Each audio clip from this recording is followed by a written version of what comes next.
All of us have motivation of some sort. I define motivation as the desire to achieve that which you believe to be worthwhile. And many people go through life never getting in touch with their greatness because of the lack of motivation to push themselves, or because they have not found something that they believe to be worthwhile to challenge them. I heard a poem once that said, many a flower has bloomed unceasingly and wasted sweetness upon the cold desert air. It's translated, that means simply that many a talented persons have gone unnoticed, and the world never had a chance to be exposed to their talent because that person did not take the time to begin to express or to demonstrate or to motivate themselves in the direction to bring that which they came into the universe to bring. How can you measure your motivation? How can you evaluate where you are on a scale of 1 to 10? Let's do this for ourselves mentally. How do you rate yourself from 1 to 10? Your mental attitude about yourself, how you feel about you, how you feel about life. How do you rate yourself on a scale of 1 to 10 in terms of your physical appearance, in terms of your health? Do you take care of yourself?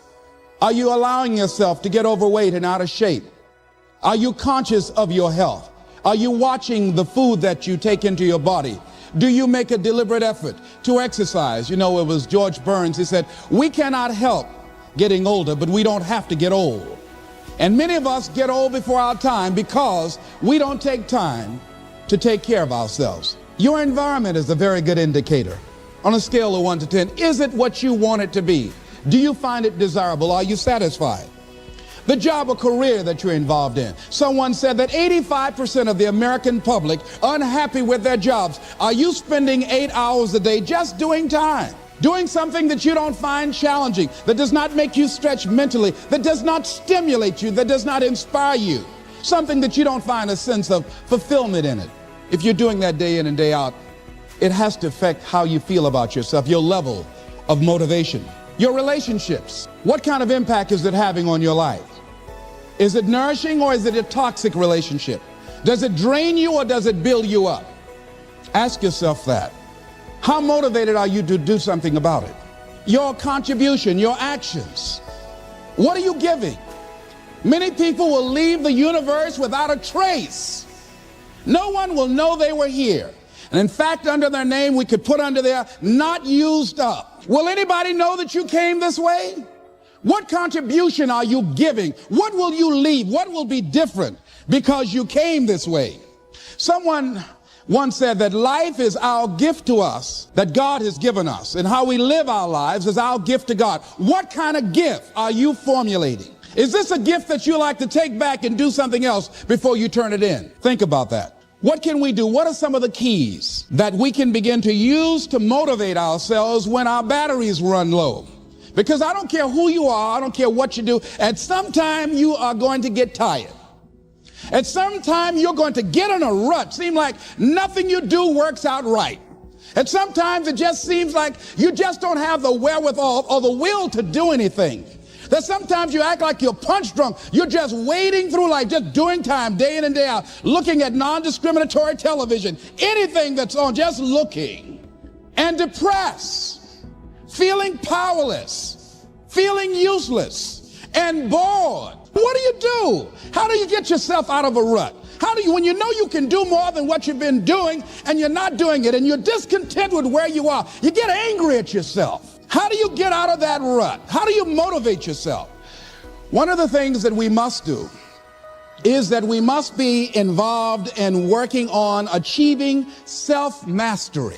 You must work on yourself continuously. Never be satisfied with yourself. Always know that as you invest the effort and time on you, that's the greatest ability that human beings have above animals. See, a dog can't be anything but a dog. Tree can't be anything but a tree. Human being, you've got unlimited potential.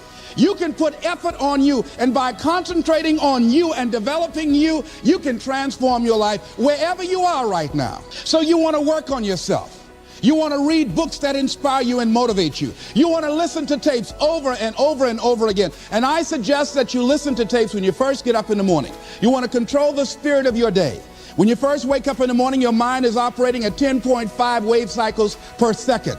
That's when the subconscious mind is most impressionable. Whatever you hear in the first 20 minutes when you wake up, that will affect the spirit of your day. When you listen to tapes, listen with relaxed belief, believing that this can happen for you. And by listening to them, listen to them over and over and over again, and you will get a breakthrough. You can listen to the same tape for months, and all of a sudden you hear something you never heard before. It have a special meaning for you. Or read the same book over again, and you find some special insight. You said, I can't believe I didn't see that the first time. So you want to be involved in developing yourself. Most people won't do that. Most people won't take that kind of effort and invest that kind of energy in themselves, because they will fall prey to that conversation within. Oh, don't do that. You don't have time. You're too busy. You're too caught up in the rat race. Most people won't do that. Well, they won't take time to go to lectures. They won't take time to go to seminars. They won't take time to go to classes to improve themselves. And as you continue to work on yourself, you will begin to expand your vision of yourself. You begin to work towards self-mastery. And you will begin to see it reflect itself in all the dimensions of your life, your mental life, your physical life, your social life, in your relationships, your monetary life. So concentrate on developing yourself, because if you don't, I guarantee you that you will make a settlement. And most people have. And most of us already have. What kind of settlement have you made with your life? You know, when we make settlements, out of court settlements, you've heard them. That means that you decided to take something less than what you originally wanted to get had you gone into court. And the reason that you settled outside of court is because you didn't believe that you can get it. So you made an out-of-court settlement. Many of us are making in-life settlement. We're settling for less than what we actually deserve. We don't feel good about it, but we make it work in our minds. We'll come up with some kind of excuse to make it all right. What kind of settlement have you made with your life? Many of us settle for less than what we want out of relationships because we don't have the courage to change them. In order to begin to find some keys to self-motivation to drive yourself, in addition to working on yourself, and as you work on yourself, you feel good about yourself, and as you feel better about yourself, you treat yourself differently. Develop a health plan. See, you can't feel well and do well if you don't have good health. You can't perform if you don't have your health. Your health is valuable. Develop a health plan. A plan that you will follow, because this is the only vehicle that you have to carry you through this experience called life. And you want to take good care of it because you love you enough. You care enough about you. And that's not easy. It is not easy having a health plan and sticking to it. What are the things that you fear that's been keeping you from living your dream? That's been keeping you from doing some things that you would like to do? Just think about those things. And how do we begin to handle that? Abraham Maslow said that the life is about growth. And he said, you can either go back to your comfort zone, and there you won't find any growth, or you must be willing to go forward and face your fears again and again and again. Because you're never going to have a fear-free existence. I mean, some fear is acceptable and legitimate. There are some things that you really should be afraid of. Now, you shouldn't allow it to immobilize you. You acknowledge it, you take it into account, and you carry yourself accordingly. There are times that we should proceed with caution. But it's the difference between being stopped by fear. It's the difference between having a fear and the fear having you. So what do? One, acknowledge it, and knowing that it's okay. Don't condemn yourself for being afraid. It's perfectly fine to have some fears. You acknowledge your fears, you embrace those fears, and then you move on. You act on whatever it is that you fear. Because once you embrace it, see, what you resist will persist. What you resist will persist. So one of the most important things is to begin to embrace your fear. And I used to have a tremendous inferiority complex about speaking before people that I felt who had more going for them than I did. Because I'm not college trained, I used to feel that college people were the most intelligent people on the planet. And there was nothing I had to say for them.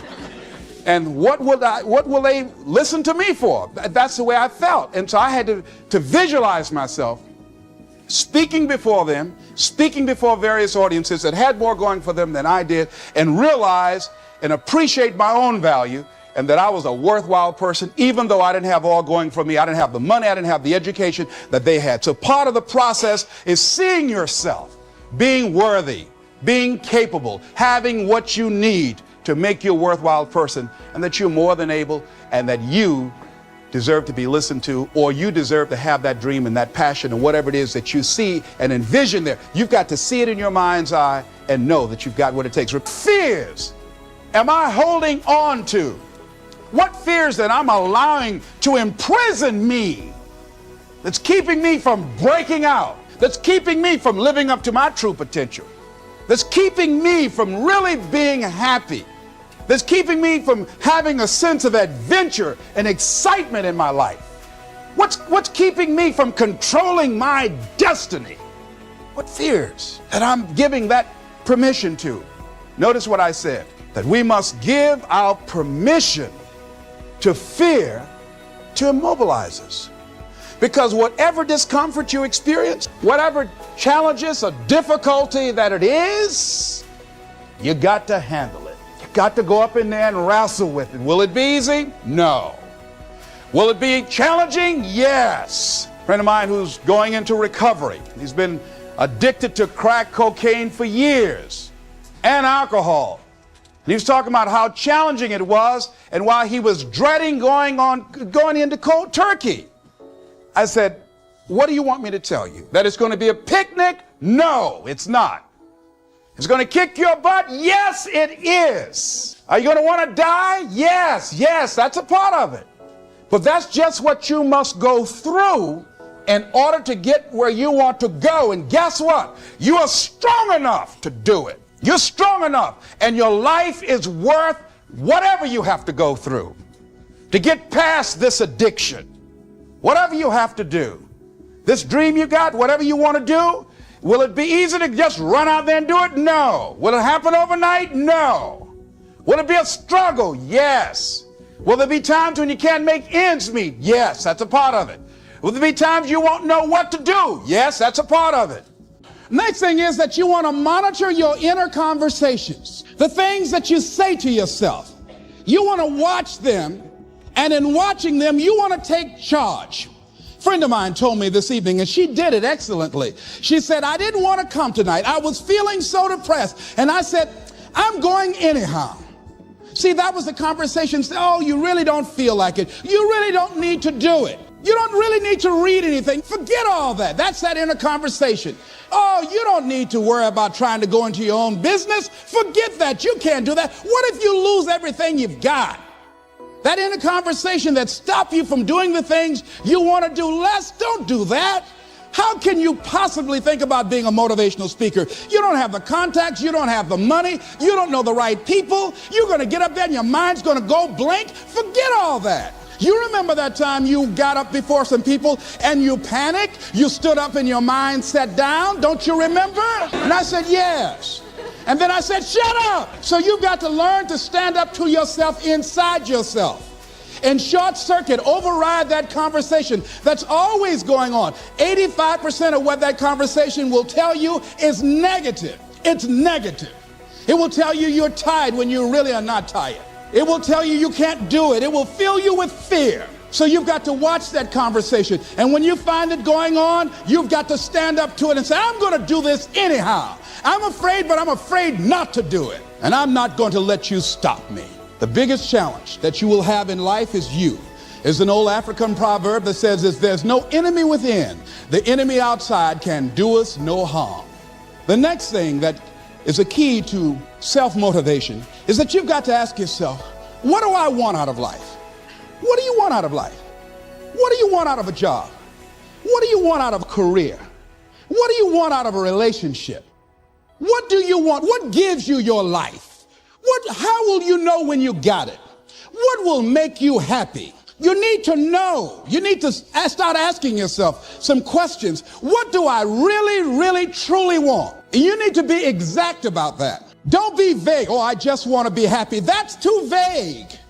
What will make you happy? How will you know when you got it? Zero in on it. Be exact. Be specific.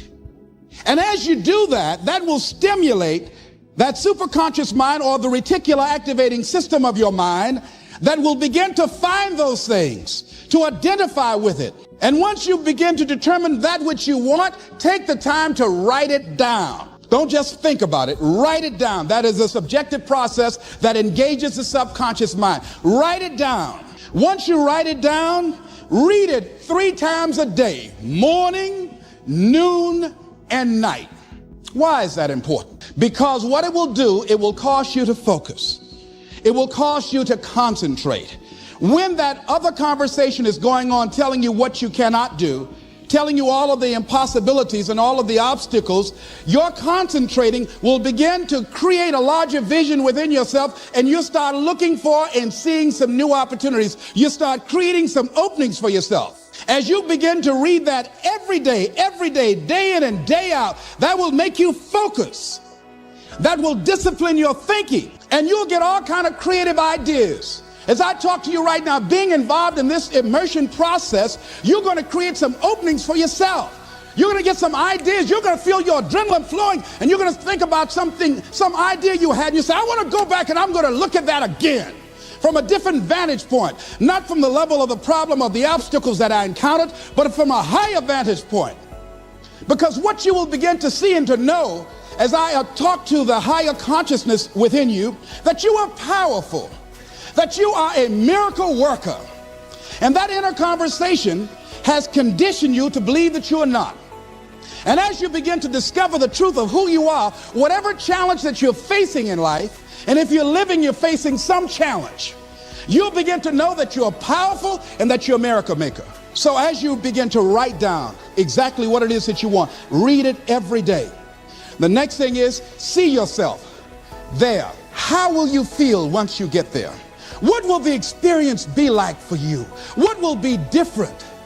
What kind of person do you have to become in order to get there? Visualize yourself there, living the experience. I remember when I ran for state representative in Columbus, Ohio, and I had a lot of people telling me, and you got to watch not only the conversation within, but the conversation without, telling me, Les, you can't possibly win. You can't do that. And I went down to the legislature, and I saw myself. I knew what I wanted. I saw myself in the chair. I pointed out the chair that I wanted. I used to go and sit up in the galleries and watch the legislative process. I used to go to the committee meetings and listen to legislation being introduced. I learned how to write legislation, how to amend legislation. I started thinking like a legislator, got up every day dressing, thinking like that, selling myself on it, seeing myself in the legislature. Mr. Speaker, I'm the gentleman from the 29th House District. I'd like to introduce a bill. I went in the legislature, walked around. I had the experience of it. And when I ran and won against overwhelming odds, they were shocked. I won the election even before it was held because I was living it in my mind. You want to see yourself beyond your circumstances. You got a challenge, see yourself beyond your challenge. See yourself with the challenge already resolved. Now I want you to think about, in your mind right now, think about some particular event or act in your life that you feel very bad about, that you really regret that took place. If you had to do over again, you would do it differently. With that there, I want you to see yourself in your mind's eye and say to yourself, I love myself unconditionally, and I forgive myself. I knew better, I would have done better. This author said about life, life is a challenge. Meet it. Life is a gift. Accept it. Life is an adventure. Dare it. Life is a sorrow. Overcome it. Life is a tragedy. Fix it. Life is a duty. Perform it. Life is a game. Play it. Life is a mystery. Unfold it. Life is a song. Sing it. Life is an opportunity. Take it. Life is a journey. Complete it. Life is a promise. Fulfill it. Life is a beauty. Praise it. Life is a struggle. Fight it. Life is a goal. Achieve it. Life is a puzzle. Solve it.